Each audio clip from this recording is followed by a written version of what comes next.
దేవుని వాక్యం మనలను ఉత్తేజపరుస్తుందా అంటే ఎస్, అది మనల్ని ఉత్తేజపరుస్తుంది, అది మనలను ఉత్సాహపరుస్తుంది, అది మనలను ఉల్లాసపరుస్తుంది. దేవుని వాక్యానికి ఆ శక్తి ఉంది. It drives you four, it has a propeller with in it self. అయితే దేవుని వాక్యము లేకపోతే భక్తి జీవితము ఒక మోటివేషన్ లాగానే ఉండిపోయి, మోటివేషన్ నిరంతరం ఉండదు. వినాలన్నమాట.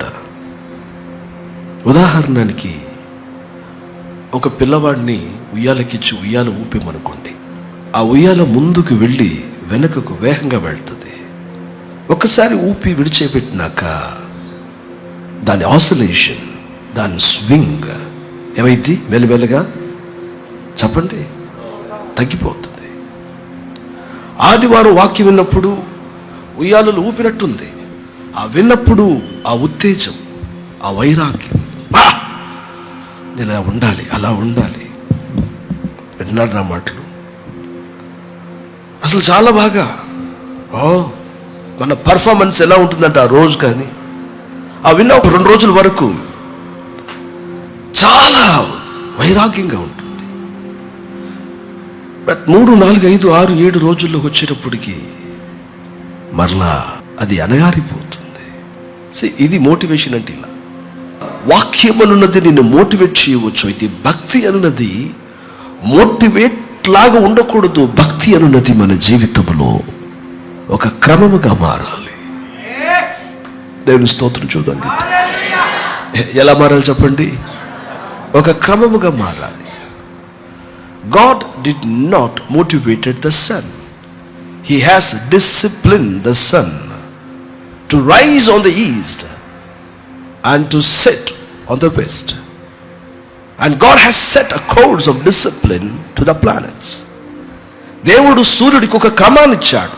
ఎటు ఉదయించమని చెప్పాలి. తూర్పున ఉదయించి మాట్లాడండి, పడమర అస్తమించాలని. He has set a course and discipline to it. ఆ క్రమ ప్రకారంగా అది వెళ్తుంది. అదే రీతిగా భక్తి జీవితం క్రమముగా ఉండాలి. 2 రోజులు ప్రార్థన చేస్తాం, 3వ రోజులు మానేసావు. It's a motivation. You are motivated believer, you are not a disciplined believer. 2 రోజు వాక్యాలు స్తుతియాగం చేసావు, 3వ రోజులో మానేసావు. You are a motivated believer but not a disciplined believer. ఒక మాటలో చెప్పాలంటే బుద్ధి లేని కన్యకులు మీరు ఒకే ఫ్యామిలీకి చెందిన. ఎందుకంటే ప్రారంభంలో వారు వెలిగించబడ్డారు. they were burning like anything. మొదలుపెట్టిన వారు అందరితో పాటు సరి సమానముగా ప్రకాశించిన వారు. But as time fly by, their fire ceased. కాలము జరిగే కొలది, కాలము దొర్లే కొలది వారిలో ఉన్న ఆ అగ్ని ఆరిపోయింది. యేసు కోరుకుంటున్నది కొంతకాలం ప్రకాశించి ఆ పిమ్మట ఆరిపోయే అనుభవాలు కాదు. నీ ఒక డిసిప్లిన్ అయిన బిలీవర్గా ఉండాలి. ఆమెను చూస్తారా? నీ ప్రార్థన జీవితంలో ప్రభు చూస్తున్నప్పుడు he is a disciplined son, she is a disciplined daughter. నా కుమార్తె ఒక క్రమమైన ప్రార్థన క్రమం కలిగిన నా కుమార్తె. నా కుమార్తె ఒక క్రమముగా నా వాక్యములు విన్న 2 రోజులు కాదు, అది రాసుకుంటుంది. ఆవిడ ఏం చేస్తుంది చెప్పండి? మాట్లాడాలి, నో తెలుసు కొంచెం గట్టిగా. దేవుని వాక్యాన్ని ఏం చేస్తుంది? రాసుకుంటుంది. A shortest pencil is longer than the longest memory. ఏంటిది? A shortest pencil is longer than the longest memory. నీకు సుదీర్ఘమైన జ్ఞాపక శక్తి కంటే ఒక చిన్న పెన్సిల్ చాలా పొడవైనది, పెద్దది. ఆ మాట అర్థం ఏంటి? చెప్పిన మాటలు రాసుకో, బుర్రలో పెట్టుకుని గుర్తు పెట్టుకుంటాను అనుకోబాక. నీకు అన్ని గుర్తుండవు. వినాలి, చూడాలి మాటలు, నీకు అన్ని గుర్తుండవు. అప్పుడేమో అది క్రమంలోకి ఎక్కాలి అవన్నీ. ఇది నా క్రమావళి. ఎస్, ఈ రోజున నేను ఈ తీర్మానం తీసుకున్నాను. నీ క్రమ పుస్తకం, నీ పర్సనల్ డైరీలో పెట్టుదరా అవసరం. నేను క్రొత్త విషయాలు నేర్పించడం లేదు, భక్తి చేయగలిగిన వారితో మాట్లాడుతున్నా. నీ డైరీలోకి అది ఎక్కాలి. ఎస్, నేను రోజు ఇన్ని గంటలు ప్రార్థన చేయాలనుకున్నాను, నేను రాసుకుంటున్నాను. This is my discipline. నేను మనం చెప్పినట్లు కొన్నేళ్ళ జీవితంలో నుండి అతడు దినదినమును వింటున్నారా, ఆ సమయానికల్లా మోకరించి ప్రార్థన చేసేవాడు అన్నట్లుగా. ప్రియులారా, మళ్ళీ చెప్తున్నాను, విన్నప్పుడు మాత్రం ఉప్పొంగేవారిగా ఉండి అటు తరువాత జీవము లేని వారి వల్ల మనం ఉండకూడదు.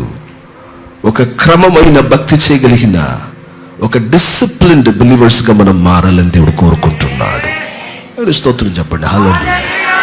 A disciplined disciple, ఒక క్రమపరచబడిన ఓ శిష్యునిగా మీరు నేను ఉండాలని ప్రభు కోరుకుంటున్నాడు.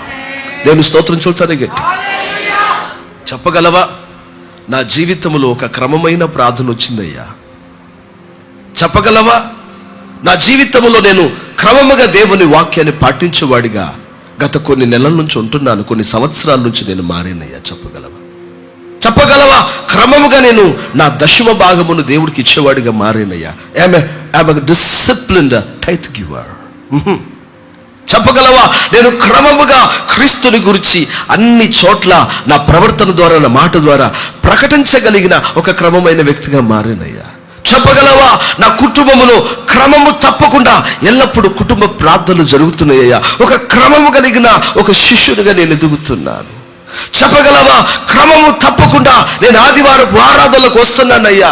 నేను ఎన్నడూ మధ్యలో ఎవరో ఒక దేవుని సేవకులు మాట్లాడుతూ, నేను 48 సంవత్సరాలుగా ప్రభు మందిరంలో ఉన్నాను, 48 సంవత్సరాలుగా దేవుని పనిలో ఉంటున్నాను, 48 సంవత్సరాలు ఒక్క ఆదివారం తప్ప నా జీవితంలో ప్రతి ఆదివారం నేను దేవుని మందిరంలో గడిపాను అని అన్నాడు. ఎందుకు ఒక్క ఆదివారం కూడా నేను మానేశానంటే, నేను ఓడ ప్రయాణంలో ఉన్నాను.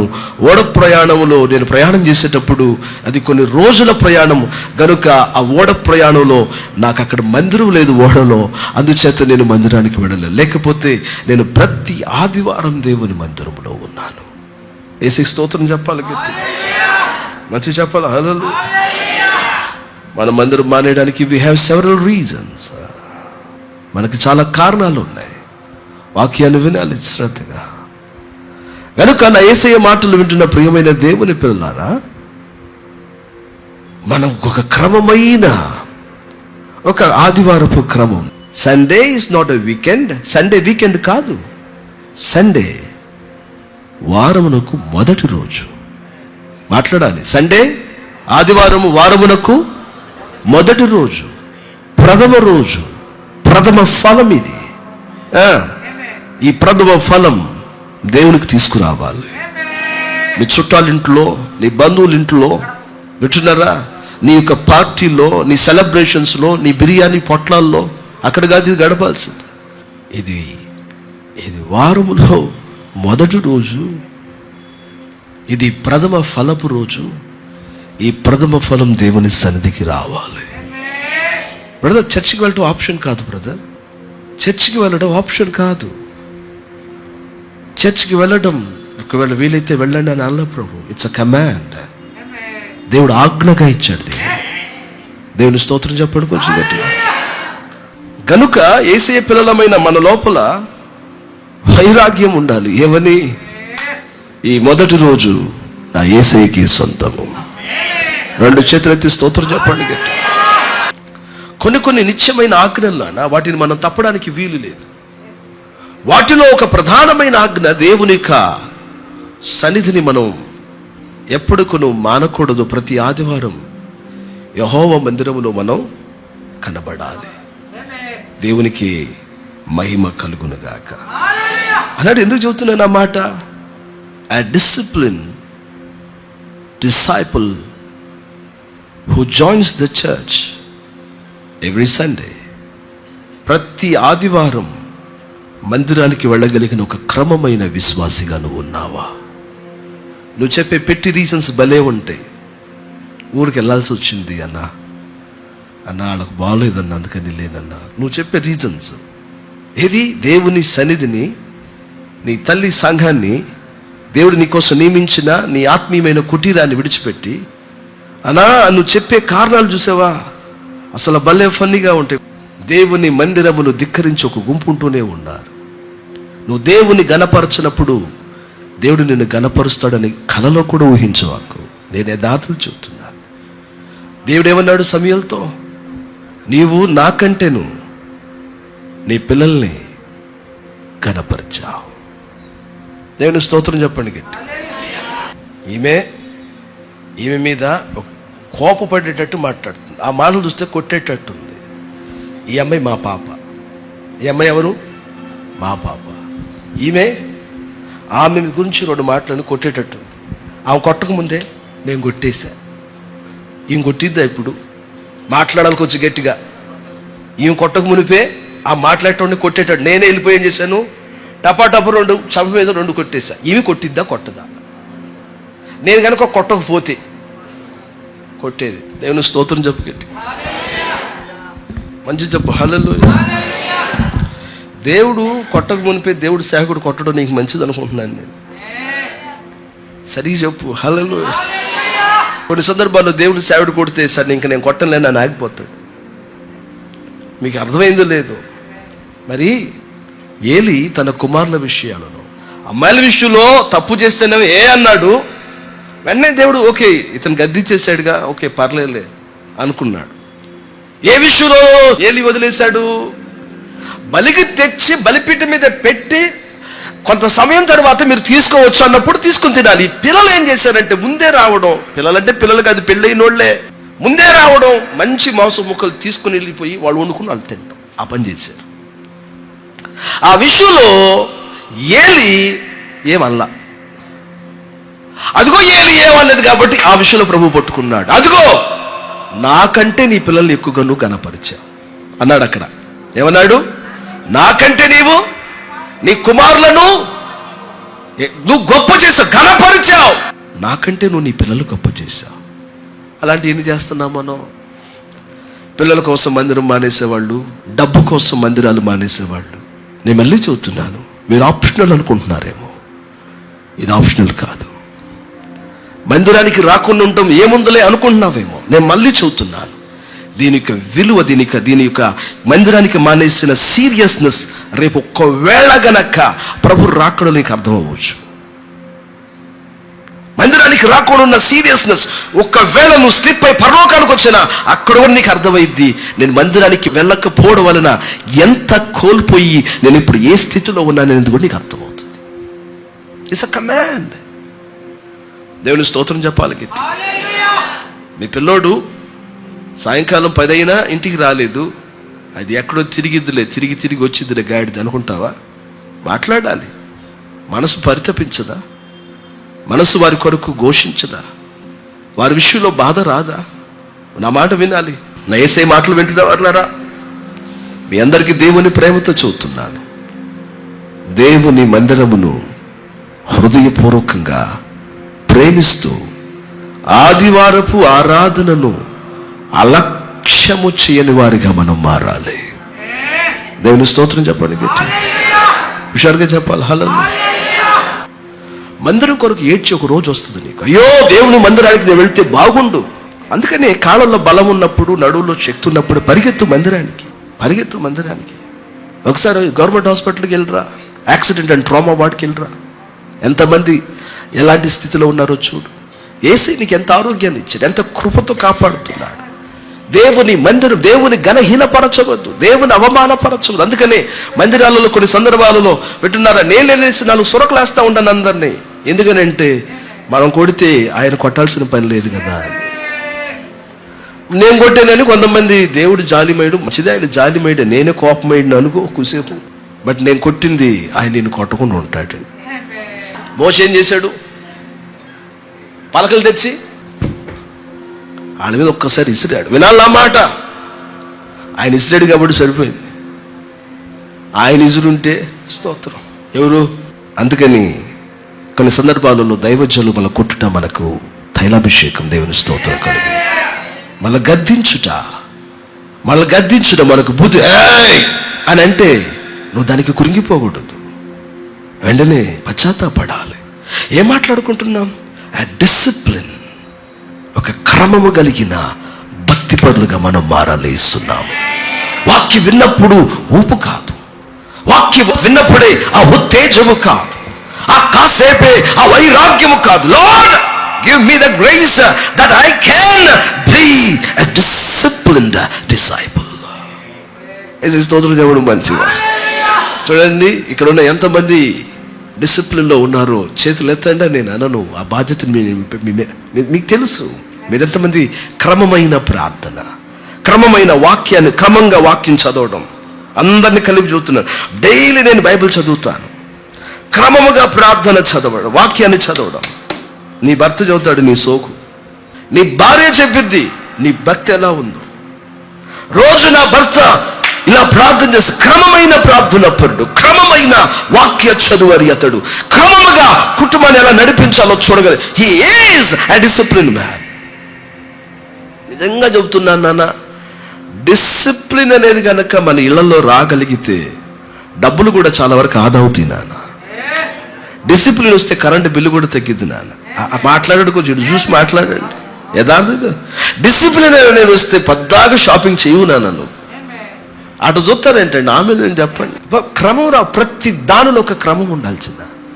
క్రమం ఉన్నప్పుడు అక్కడ దేవుడు ఉంటాడు అన్నమాట. దేవుని స్తోత్రం చెప్పండి గట్టిగా. హల్లెలూయా, మంచి చెప్పాలి. హల్లెలూయా. మరి నీ సంగతి ఏంటి? విన్న 2 రోజులేనా భక్తి? విన్న 2 రోజులేనా ఆసక్తి? దేవుని మాటలు విన్నప్పుడు ఆ 3 రోజులు ప్రార్థనలోనేనా వైరాగ్యంలో? ఎలా ఉండాలి? ఒక క్రమమైన జీవితం. నువ్వు ప్రభువుని అడగాలి. దేవుని స్తోత్రం చూద్దాం గట్టిగా. హల్లెలూయా. మరి ఒక మాట అడుగుతున్నాను, క్రమం ఎలా వస్తుంది? అది వరమా? Is discipline a gift? మరి ఎలా వస్తుంది క్రమం? అభ్యాసము చేత. చెప్పండి, దేని చేత? అభ్యాసం అంటే డూ ఇట్ రెగ్యులర్లీ. అభ్యాసం చేయి బాబు. భక్తి అభ్యాసం చేత రావాలి. నువ్వు మోకరించు, ఒక క్రమంలోకి రా. నీ మనస్సు ఒప్పదు, నీ హృదయం కుంటి సాకు చెప్పిద్ది. వింటున్నారా? సాకులు యూనివర్సిటీ హెచ్ఓడి అయినా, వింటున్నారా, డీన్ అయినా, నీ దేహం అసలే ఒప్పదు దానికి. ఇవన్నీ చెప్తా ఉంటాయి. ఇప్పుడు కాదులే, అయినను వాటిని నువ్వు బలవరా అట్లాగే చెబుతా అని నువ్వు బలవంతంగా మోకరింపజేసి రోజు ఒక క్రమమైన సమయాన్ని పెట్టి నువ్వేం చేయాలి? ప్రార్థన. రోజు ఒక సమయం, ఒక క్రమానికి వాక్య ధ్యానం. వింటున్నారా? రోజు నీ ఇంటిలో కుటుంబ ప్రార్థన. వింటున్నారా? నీ రాబడిలో ఈ 10వ వంతు దేవుని ఇది ఒక క్రమం. వింటున్నారా? అదే రీతిగా ఇంట్లో ఖర్చు పెట్టే వాటిలో ఒక క్రమం. అన్ని విషయాలలో ఒక క్రమమైన జీవితంలోనికి క్రీస్తుని గురించి సాక్ష్యం ఇచ్చే విషయాలలో ఒక క్రమం. ఈ అనుభవాలు మనలో వచ్చినప్పుడు నిశ్చయంగా చెప్తున్నాను, నీవు రాను ఘనమైన జీవితంలోకి వెళ్తావు.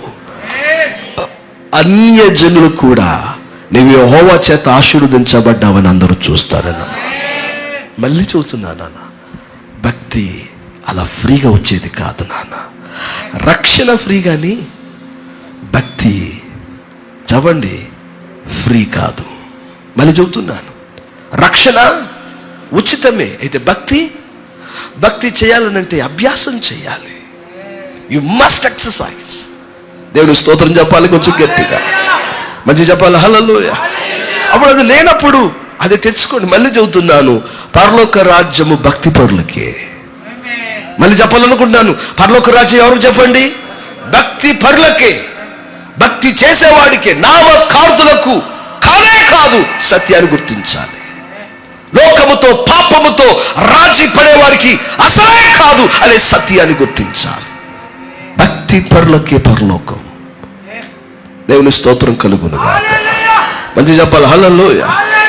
ఇంకా మంచి మాట నీకు చెప్పాలేదంటే, నువ్వు చనిపోయిన తర్వాత నిత్యత్వములో నువ్వు క్షేమంగా ఉంటావు. ఈ కాలంలో ప్రభుని నమ్ముకోకుండా భక్తి చేయని వాడు మరణించిన తర్వాత ఇప్పుడు వేధించబడుతున్న దానికంటే కూడా వాడు తన ఊహల్లో ఊహించలేనంతగా, వింటున్నారా, బహు భయంకరంగా వాడు వాదింపబడతాడు, వేధింపబడతాడు. వాక్యాన్ని వింటున్నారని నేను నమ్ముతున్నా. దేవునికి హుషారుగా స్తోత్రం చెప్పండి గట్టిగా. నువ్వు దేవుని దగ్గర ఒక నిబంధన చేసుకోవాలి. ఏంటి ఆ నిబంధన? అయ్యా, నేను విన్నప్పుడు మాత్రం ఉత్తేజపడడం కాదయ్యా, నేను ఏ విధం చేతనైనా ఒక క్రమంలోకి నేను వస్తాను. ఆమె చూతారా గట్టిగా, నేను ఒక క్రమంలోనికి వస్తాను. దేవుని స్తోత్రం చెప్పండి మంచిగా. ఏసే పిల్లలకి వస్త్రధారణలో ఒక క్రమం ఉందా? కొంచెం మాట్లాడాలి, కొంచెం నోరు తెరిచి. ఏసీ పిల్లలకి వస్త్రధారణలో ఒక క్రమం ఉందా? తిండిలో ఒక క్రమం ఉందా? మాట్లాడాలి, ఉపవాసానికి ఒక క్రమం ఉందా? అనేక విషయాలకు మన క్రమం ఉంది. లోకం వేసిన వేషాలు మనం వేయలేం. వింటున్నారా? లోకస్తులు వింటున్నారా? చేస్తున్న ఆచారాలన్నీ మనము పాటించలేం. వింటున్నారా? అయితే దేవుని పిల్లలమైన మనకు ఒక బైబిల్ క్రమం ఉంది, వాక్యానుసారమైన క్రీస్తు క్రమం ఉంది. ఆ క్రమమును మనము నేను మనమందరం పాటింపబద్ధమై ఉన్నామన్నా. రెండు చేతులు తీసి స్తోత్రాలు చెప్పాలి, కొంచెం గట్టి మంచి చెప్పాలి. హల్లెలూయా. గనుక నా యేసే మాటలు వింటున్న వాళ్ళరా, ఒక క్రమ జీవితం ఎవరైతే లేరో చేతులెత్తి దేవుని అడగాలి. అయ్యా, నేను నా చేతులకు వస్తున్నానయ్యా, ఐఎమ్ సారీ యేసయ్యా. ఈ రోజున నువ్వు ఇంటికి వెళ్ళిన వెంటనే క్రమాన్ని రాయి, ముక్కుది. ఓకే, ఇక నుండి నేను డైలీ ఈ టైంకి నేను మోకరిస్తాను, ప్రే చేస్తాను. క్రమంగా ఫస్ట్ నేను ముందు చెప్తున్నాను, మొదట ఇది ఒక 21 రోజులు చేస్తాను, ఎక్కువ రోజులు పెట్టుకోవద్దు. మొదట 10 రోజులు చేసి చూస్తాను. కమాన్, కంటిన్యూ ఇట్. లేదు, మొదట 21 రోజులు చేస్తాను, ఒక 40 రోజులు చేసి చూస్తాను. క్రమమైన ప్రార్థన, క్రమముగా బైబిల్ వాక్యాన్ని చదవడం, క్రమంగా కుటుంబ ప్రార్థన జరగడం, క్రమముగా దశమ భాగాన్ని రాబడి యావత్తులో దశమ భాగం తీయడం, క్రమముగా యేసుని గురించి ఎవరికొకరు చెప్పడం, క్రమముగా యెహోవా మందిరానికి నేను వెళ్ళాలి. ఎస్, క్రమముగా ఈ ఆత్మీయమైన వరములను నేను అభ్యాసము చేయాలి. విన్నప్పుడు మాత్రమే నా heart pumping, yes I'm joyful in the Lord. నేను దేవుల్లో బలంగా ప్రార్థన. ఎస్, ఇక్కడ పరిశుద్ధులతో కలిసిన వెంటిలేటర్ క్రిస్టియన్గా ఉండబాకు. మందిరం నుంచి బయటికి వెళ్ళిన తర్వాత వెంటిలేటర్ తీసేసిన ఇటు చచ్చిపోయినోడేరా, ఈడు మా ఓడేరా అని లూసిఫర్ని గురించి మాట్లాడుకోకూడదు. ఆడు మందిరంలో ఉన్నప్పుడే వాడి గుండె ప్రభు కోసం కొట్టుకుంటుంది. వాడి మందిరం దాడి ఇంటికి రావాలి, వాడి గుండెంతా మనల్ని హత్తుకుంటుంది అని దెయ్యాలు చెప్పకూడదు నిన్ను గురించి.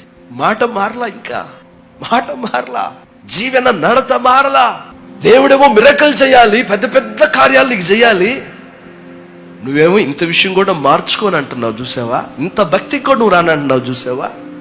నువ్వు చేసుకునే మిడిమిడి ప్రార్థనలు చేసుకుంటా నేనేదో అనుకుంటున్నావు. నువ్వు నీకేమో మిరకలేమో, ఎట్లా పెద్ద గొప్ప మిరకలు జరగాలి. నీ జీవితంలో ఎంత మార్పు కూడా రాదు. పరలోకమునందు చూస్తున్న దేవుడు నీ మీద జాలి పడుతున్నాడు. కొన్ని సందర్భాలలో ఆయన నిన్ను చూసి హాస్యం చేస్తున్నాడు.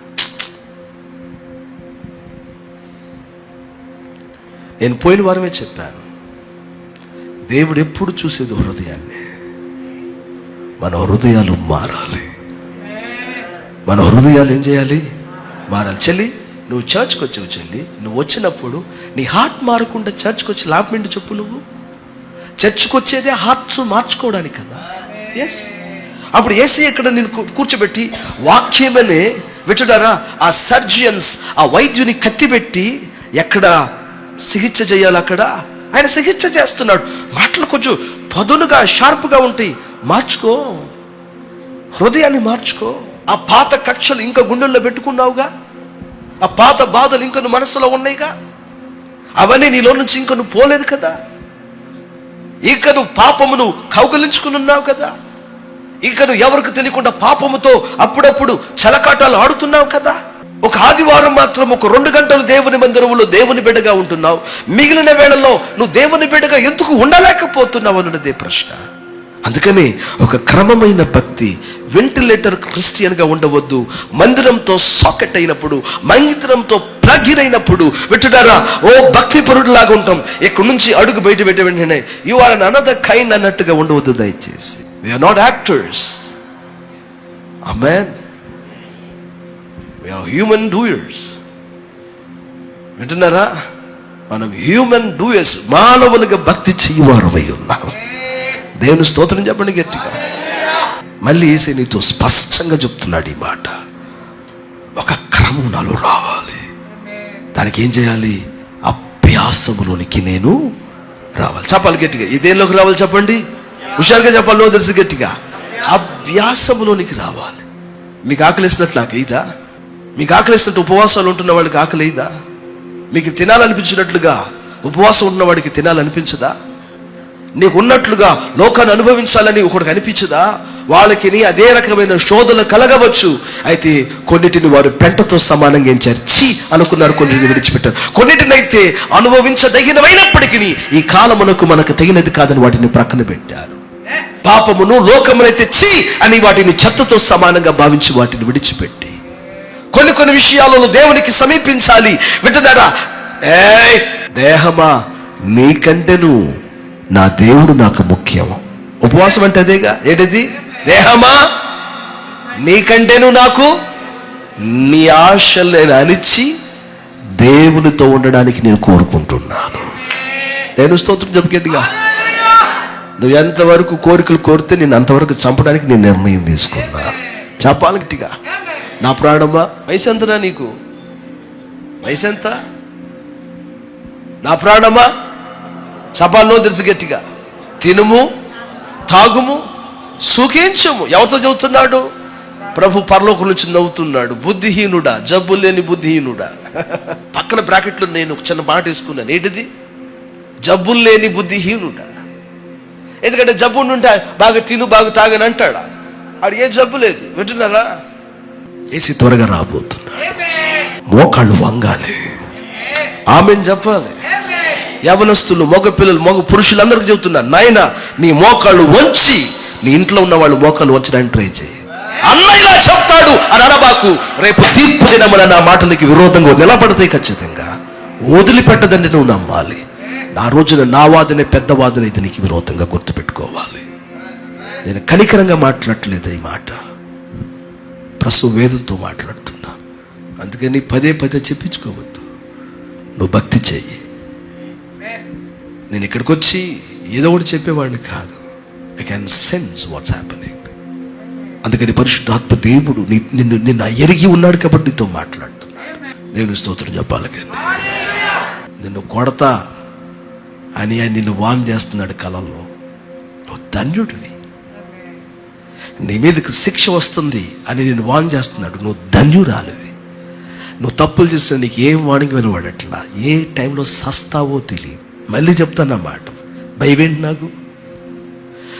నువ్వు ఇష్టానుసారంగా బ్రతుకుతున్నావు. నీకు కళల్లో నీకేదో కీడు కలుగుతున్నట్టుగా నీకు వాన్ చేస్తున్నాడు. నీకెక్కడో భయపెడుతున్నాడు. నువ్వు ధన్యుడివే. మార్చుకుంటే ప్రేమిస్తున్నాడు కాబట్టి వాన్ చేస్తున్నాడు. నిన్ను మరలా సమకూర్చుకోవాలి కాబట్టి నిన్ను ఏదో భయపెట్టని తన తట్టుకు తిరగమని చెబుతున్నాడు. కలగబోతున్నా ఆ సంభవాన్ని గురించి. అసలు నువ్వు ఎన్ని తప్పులు చేసి నీకు ఏం మాట్లాడట్లా. నువ్వు సచ్చేవరా, నీ లెక్క అయిపోయిందని అర్థం. యథార్థత చెబుతున్నాను. నిన్ను కనికరించట్లేదని అర్థం. ఎందుకంటే తండ్రి తాను ప్రేమించు కుమారుడిని చపాల్లో తెలిసి గద్దించి వాడిని శిక్షిస్తాడు. దేవుడు మనల్ని కొనడం మనకు మంచిదేమో కొన్ని సందర్భం. ఎస్, దేవుని స్తోత్రం చెప్పుకేట్టుగా. భయం ఉందా పవన్? నీకు భయం ఉందా? ఉండాలి. భయం ఉండాలి. ఎవరంటే భయం ఉండాలి? దేవుడంటే భయం ఉండాలి. దైవ సేవకులంటే భయం ఉండాలి. ఇలా వేలు చూపించేవారు మనకు కావాలి. హెచ్చరించేవాడు మనకు కావాలి. ఈ వేలుకి నా ముఖమును నేను పురుగులాగా ముడుచుకుని పోతాననేవాడు కాదు. వెంటనే ఇలా వేలు చూపించినప్పుడు నేను రిక్తునిగా ప్రభు పాదాల మీద పడిపోతాననేవారు కావాలి. యేసుని నామమున దేవుని స్తోత్రం చెప్పండి. ఏం మాట్లాడుకుంటున్నాం మనం? ఒక క్రమమైన భక్తి చేయగలిగిన విశ్వాసంగా మనం మారాలి. ఆ కృప నీకు ఇచ్చాడా? ఎస్, నీకు ఇచ్చాడు. అలాంటి దైవజనులు నీకు ఇచ్చాడు? ఎస్, నీకు ఇచ్చాడు. నేను అదే అంటున్నాను. You must take. నువ్వే ఇనిషియేటివ్ తీసుకోవాలి. వాలంటరీగా నువ్వు ముందుకు రావాలి. స్వచ్ఛందంగా, అయ్యా నేను భక్తి చేయలేకుంటున్నాను, ప్లీజ్ నా హెల్ప్ చేయండి.